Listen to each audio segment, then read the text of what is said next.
각 운동이 가진 특성이 있어요. 그래 예를 들어서 이승현이고 김광호인데 내가 김광호한테서 원하는 모습을 이승현한테 가서 찾으면 안 되는 거잖아요.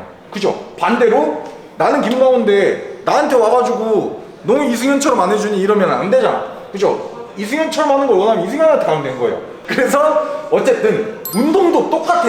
벤치에 가서는 벤치가 만들어줄 수 있는 그런 것들을 찾으려고 해야 되는 거고, 덤벨 플라이가 있는 데서는 덤벨 플라이가 벤치랑은 다르게 만들어줄 수 있는 이점들이 있을 거 아니에요.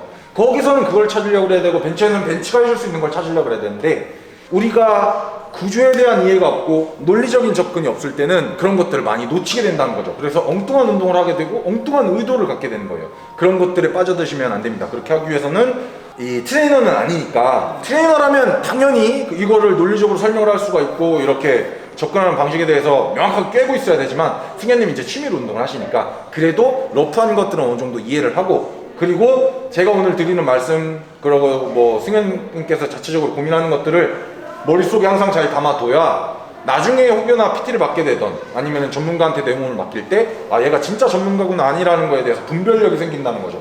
그래서 이런 것들은 취미로 운동하는 사람한테도 굉장히 중요합니다. 왜 중요하냐면 사실상 운동을 한다는 건 우리가 운동을 해서 건강해지고자 하는 건데, 이런 고민이 없이 그냥 막 접근을 하게 되고 그런 분별력을 못 갖추고 운동을 하게 되면 오히려 건강하려고 했던 운동이 나를 다치게 만드는 거예요. 그러면 운동의 본질에서 벗어나게 되죠. 그런 일들을 방지하기 위해서 이런 개념들이 필요합니다. 아시겠죠? 네. 자, 그럼 OHP로 넘어갈 건데 OHP에서는 어떤 문제들이 있어요? 혼자 하면서 그냥 이게 맞나 싶기도 하고 중량도 잘 안 되는 것 같고 너무 고민했어요. OHP에 대한 고민이에요? 어깨에 대한 고민이에요? OHP랑 어깨 발달은 아예 떨어뜨려 놓을 수는 없지만 별개적으로 접근하는 게 좀 더 타당해요. 어깨에 대한 고민이 좀 있는 것 같아요. 어깨 이런 뭐 근비대? 네. 오케이. 자, 그러면 어깨 중에 어깨도 아까 말씀드렸던 것처럼 전, 측, 후가 있습니다. 그래서 전면사각근은 쇄골 바깥쪽 3분의 1 혹은 절반에서 시작을 해서 쭉 타고 위팔뼈에 이 상완골에 삼각근 조면이라는 애가 있어요. 예, 여기쯤 붙어 있다고 생각하면 돼요. 아까 대흉근 붙어 있는 애의 겉에 쪽을 붙어 있다고 생각하시면 됩니다. 오케이? 네. 자, 그리고 측면 삼각근은 요 아크로미언에서 시작을 해서 에이크로미언에서 시작해서 이렇게 타고 들어와서 똑같이 삼각근 조면. 후삼각근은 견갑극 절반 정도 바깥쪽에서 시작을 해서 이렇게 타고 들어와서 삼각근 조면 이렇게 붙어 있어요. 그래서 얘는 동시다발적으로 일을 하면 요거를 하는 겁니다. 그래서 어깨 근비대라든지 볼륨감을 위해서 사르레를 빼놓을 수가 없는 이유가 그런 이유고요. 우리가 보통은 그러면 방금 전에 말씀드렸던 이런 구조를 준종을 해봤을 때 보통 전삼각근을 훈련을 할 때는 여기서 시작해서 여기 붙어 있다고 했잖아요. 그럼 이렇게 타고 들어와 있죠.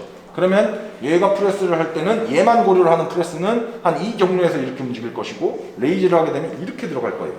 그죠? 네. 측삼각근은 당연히 이렇게 들어올 거고, 후삼각근은 이런 식으로 들어와야 돼요. 오케이? 혹은 리얼 델트 로우를 진행한다든지. 아시겠죠? 네. 자, 그래서 측삼각근 훈련하는 방법, 그리고 어떤 식으로 경로를 잡아야 되는지. 왜냐면 아까 말씀드렸던 것처럼 세분화해서 접근하는 거는 운동들이 굉장히 다양한데, 어찌됐든 내가 어깨를 발달시켜서 몸의 상체의 전체적인 이 볼륨감을 키워내서 넓어 보이고 싶은 건 측삼각근이 제일 많이 기여를 할 테니까. 그래서 레터럴 레이즈를 진행하는 방식을 한 두 가지 정도만 말씀을 드리고 어깨 근비대를 위한 운동에 대한 해결책을 한번 제시를 해드려 볼게요. 자, 평소에 사르레 한 12개 몇 킬로로 하세요? 한 6kg 정도. 6kg 정도? 오케이, 여기 잠깐 계세요. 내가 예를 들어서 어깨 근비대를 만들어낼 거야. 그래서 어깨가 넓어 보이고 싶은데 딱 하나만 해라. 그럼 뭐 해야 된다고? 사례. 네, 레터럴 레이즈를 진행하면 돼요. 그래서 레터럴 레이즈가 어찌됐든 이 기능적인 운동 아니에요, 얘는. 하지만 우리가 뭐 어깨에 이런 볼륨감을 키우고 싶으면 얘가 백방이라고 했잖아요. 그러면 얘를 원래 하시던 모습을 저한테 보여주시고, 좀 제가 봤을 때 이런 부분 수정하면 더 좋을 것 같다, 그런 부분 말씀드릴게요. 원래 하시던 대로 해보십시오.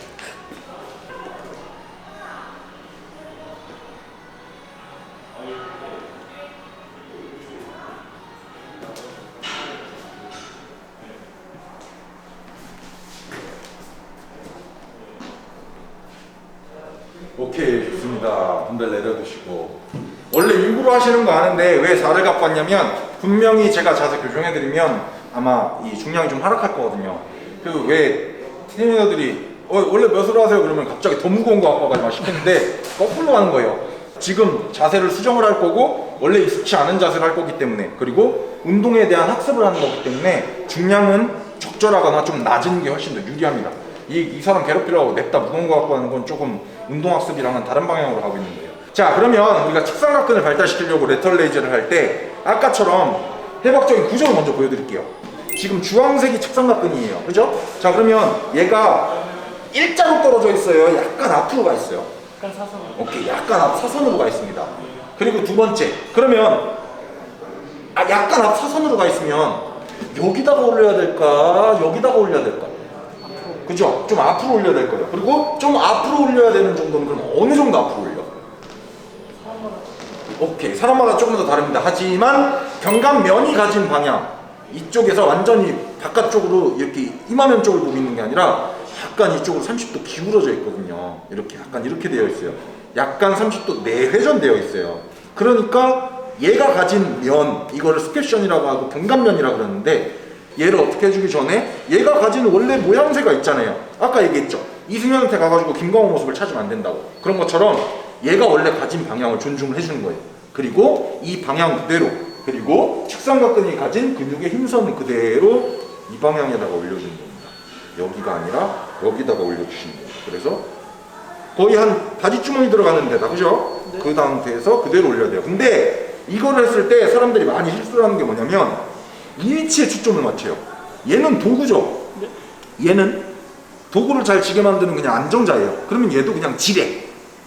얘가 실질적으로 이 방향을 보고 있어야지, 얘는 이 방향 보고 있고 얘만 이렇게 틀어놓은 다음에 나 하고 있다라고 착각을 하면 안 돼요. 이걸 되게 많이 실수합니다. 그래서 팔꿈치 곧게 펴고 우리 견갑면이 가진 앞으로 30도 방향 기울어진 상태에서 여기서 그대로 이 방향대로 올려줄 거예요. 그렇게 됐을 때 아까 에이크로면에서 시작해서 쭉 삼각근 조면에 붙어있는 이 힘선과 이 선과 내가 들고 있는 덤벨 선이 동일하게끔 만들어줘야 돼요. 여기까지 정리되시죠? 네. 쟤네도 제 이 윗팔뼈의 위치를 이 측삼각근이 가진 방향이랑 잘 정렬시켜 놓은 다음에 쭈쭈 타고 들어왔는데 중량이 여기로 세. 이러면 내가 가진 저항의 방향과 내가 타겟하고자 하는 근육의 방향이 일치하지 않죠? 이걸 잘 정렬시켜 주는 상태에서 움직여주는 게 중요합니다.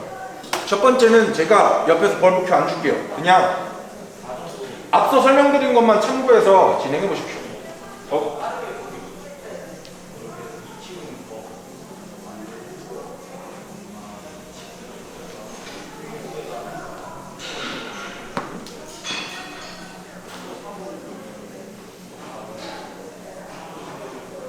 일단 여기서 얘가 더 벌어진 상태에서 뒤로 기울어져야 돼요. 약간 지금 제 몸의 모양을 보세요. 이 상태에서 이렇게 뒤로 기울이는 게 아니라 벌어진 상태에서 이렇게 뒤로 기울여야 돼요. 오케이? 뭐가 다른지 알겠어요? 여기서 이렇게 기울이는 게 아니라 똑같이 기울여도 벌린 상태에서 뒤로 기울인 상태로 이렇게 해야 된다는 거죠. 자, 앞으로 볼게요. 여기서 이렇게가 아니라 이 상태에서 이 방향대로 움직이는 거예요. 요거 잘 기억하시고, 두 번째, 자, 템포라는 게 있어요. 템포가 뭐죠, 우리? 하나, 둘, 그죠? 하나, 둘, 셋, 넷. 뭐 제가 그 프로그램에 TUT.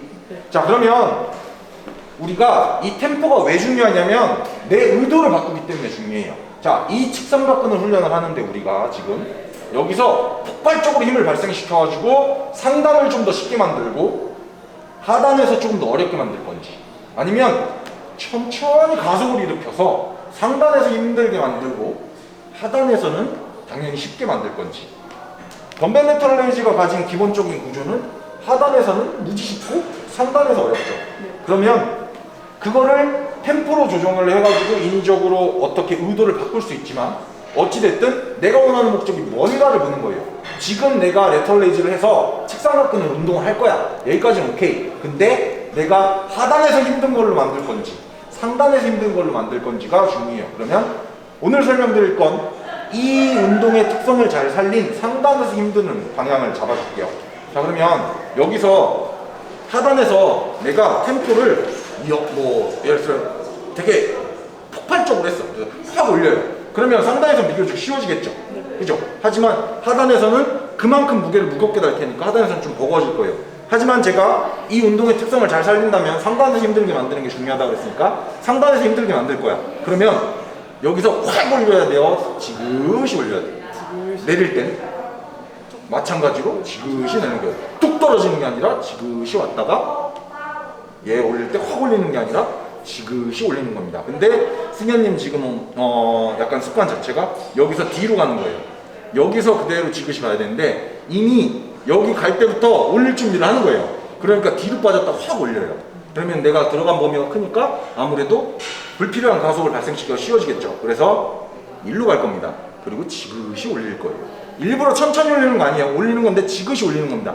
가속을 하기는 하겠죠. 하지만 여기서부터 하는 게 아니라 여기서부터 만들고 천천히 통제를 하는 거예요. 이해가셨어요? 네. 오케이, 자 가시죠. 덤벨 잘 잡을 거고 팔꿈치는 일부 필 겁니다. 그렇죠. 후광영사 주고 지금 자세 좋아요. 여기서 팔 펴는 다음에 그대로 이 방향이에요. 그러면은 덤벨과 상완의 궤적이 제 턱주가리 정도에 맞아야 돼요. 여기 팔꿈치 피고 이렇게 있으면 분명히 갈게요. 팔꿈치 일부러 펴요. 오케이? 팔꿈치 일부러 피세요. 상대 힘줘서. 자, 가볼게요. 10개만 가볼게요. 꼭. 그렇지. 더 올려야 돼요. 한 요 정도까지는 올라오면 돼요. 전, 둘. 상완이 제 팔 치지 마세요. 제 팔 치면 내가 뒤로 빼고 있구나 이렇게 생각하시면 됩니다. 그렇죠. 지그시 이것도 확 올리는 거야. 지그시. 더 지그시. 초반에 지그시. 그렇죠. 여기서 1초에 올린다고 생각했어요. 0이 아니야. 1초. 팔 피고 팔꿈치를 킥. 5개 할 거예요. 천천히. 확 올리지 마세요. 네, 팔 피고. 그래서 내려놓고.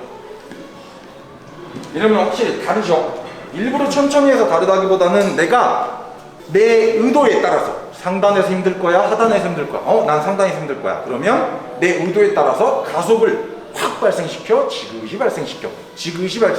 그래야 상단에서 힘드니까. 그래서 템포를 의도에 맞춰서 조정을 하는 겁니다. 상단에서 힘들게 만드는 레터럴 레이즈는 이런 식으로 진행을 하시면 돼요. 오케이? 자, 질문.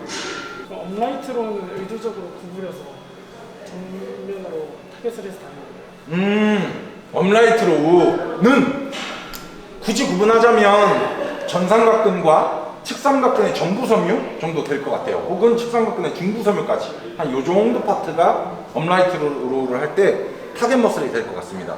그런데 제 개인적인 견해는 그냥 업라이트로우라든지 이런 업라이트로우를 꼭 해야 되는 사람들 있죠. 역도 선수들이라든지 그런 기능적인 요소 때문에 업라이트를 하는 거는 오케이. 하지만 측삼각근의 발달을 위해서만 업라이트로우를 진행을 하는 거는 글쎄요, 조금 생각을 해봐야 되는 문제 같아요. 저는 좋아하지 않습니다. 또는 내가 측삼각근을 발달시킬 거야. 근데 레터럴 레이즈를 하면 뭔가 이걸 통제하기 너무 힘들어. 왜냐면 무게가 몸에서 멀리 갈수록 난 통제가 하기 힘들어지거든요. 초심자는 더 힘들겠죠. 그러니까 뭔가 내 몸 안에다가 무게를 내 몸의 중심에 가깝게 만들어 놓은 다음에 무게를 통제를 하면 이건 쉬워지니까 이런 식으로 조금 더 뭔가 운동을 하향 조정하는 거는 좋다고 생각을 해요. 하지만 초심자를 위한 게 아니고 그리고 이미 레터럴 레이즈를 내 몸 멀리에서 무게를 잘 다룰 수 있는 능력이 있음에도 불구하고 그런 사람이 측삼각근의 근비대를 위해서 업라이트로우를 하는 거는 조금 저는 회의적입니다. 오케이? 네. 레터럴 레이즈는 뭐 때문에 이렇게 해야 되고 그렇죠? 그리고 이렇게 하는 방법과 또 다른 방법이 하나 있을 수 있다. 그래서 두 번째로 말씀드리고 싶은 건 체스트 서포티드 레터럴 레이즈인데 문자 그대로 여기다 가슴을 기대고 할 거예요. 한 80도 정도 세워놓으시면 됩니다. 그리고 벤치 끝을 밟고 가슴을 벤치에 기댄 상태에서 그러면 몸이 아까에 비해서 어떻게 되어 있어요?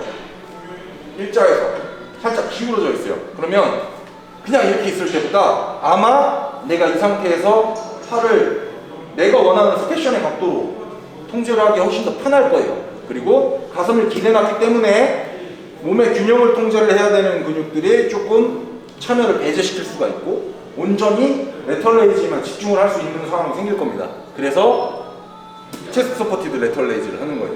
자, 해보실 건데 우선은 맨몸으로 진행을 할 거고요. 지금 제가 보여드리는 대로 한번 자세를 잡아보세요. 그렇죠. 이렇게 되면 당연히 앞으로 쏟아져 있고, 그냥 내가 일부러 이렇게 하려고 하지 않는 이상은 그냥 팔만 들었을 때 당연히 이 방향으로 오게 된다는 거죠. 그리고 이렇게 됐기 때문에 통제를 하기가 훨씬 더, 자세를 잡기가 훨씬 더 편하고, 그리고 팔 내리시고 그냥 서 있을 때보다 안전근들의 참여가 배제되기 때문에 내가 조금 더 측상각근에 집중할 수 있는 확률이 높아지고, 그죠? 목은 들지 않고 턱은 당겨놓은 상태에서 앞면이 전방 3m 땅바닥 정도 봐주실 거고요. 이 상태에서 레터럴 레이즈를 쭉 진행을 하면 이 방향대로 딱 와요. 그죠? 하실 때 당연히 업라이트 잡고 아까 우리 견갑 모양 만드는 거 똑같이 만든 다음에 팔꿈치 구부리지 마세요. 절대. 하고 그대로 레터럴 레이즈를 진행하면 돼요. 이렇게 되면 가슴을 기대놨기 때문에 내가 조금 더 선반회전이 자연스럽게 따라가 줘야 되잖아요. 이거에도 좀 더 집중을 하기가 쉽고, 식상각근은 온전히 집중을 하고 중량 통제하기가 쉬워집니다. 자, 아시겠죠? 네. 오케이, 갑시다. 이 견갑골이 움직여야 되나요? 당연히 움직여요. 일부러 지금 이제 제가 말씀드린 거는 견갑의 상방회전이 잘 일어날 수 있게끔 위치를 잡아주는 힘을 어느 정도 주라는 거지, 이걸 꼭 누르고 있으라는 소리는 아니에요. 그리고 팔이 움직일 때는 자연스럽게 날개뼈는 따라가 줍니다. 이렇게 쭉 피고, 그렇죠. 팔꿈치 쭉 피세요. 하나, 15개 할 거예요. 둘, 불필요한 가속 없이. 셋, 당기고 배 힘주고, 넷, 여섯, 잘한다. 여섯, 팔꿈치. 일곱, 앞으로 떨어지는 거예요. 앞에서 시작하는 애니까. 여덟, 아까 정국이님. 오, 그렇지. 열, 여기서 빡 올리는 거 아니야. 천천히. 2개만 더. 팔꿈치. 하나 더. 오케이. 이런 식으로 2가지 방향성을 가져갈 수 있어요. 그래서 뭐 여기서 추가적으로 의도하는 이런 디테일들이 있기는 하지만, 지금은 당장은 그냥 레터럴 레이즈를 할 때, 그리고 기대서 할 때 이런 차이점이 있고, 내가 필요에 의해서 기대고 할 때랑 뭐 그냥 서서 할 때랑 이런 것들을 어느 정도 통제할 수 있다, 이렇게 생각하시면 됩니다. 오늘 제가 부족한 지식으로 좀 도움 드리려고 애를 써봤는데, 어찌 됐든 본인이 돌아가서 훈련을 하실 때 도움도 많이 됐으면 좋겠고, 이게 또 동기가 돼서 앞으로 꾸준히 건강하게 독특하게 운동을 하시는 그런 승현님이 됐으면 좋겠습니다. 항상 똑똑하고 건강하게 운동합시다. 김광호였습니다.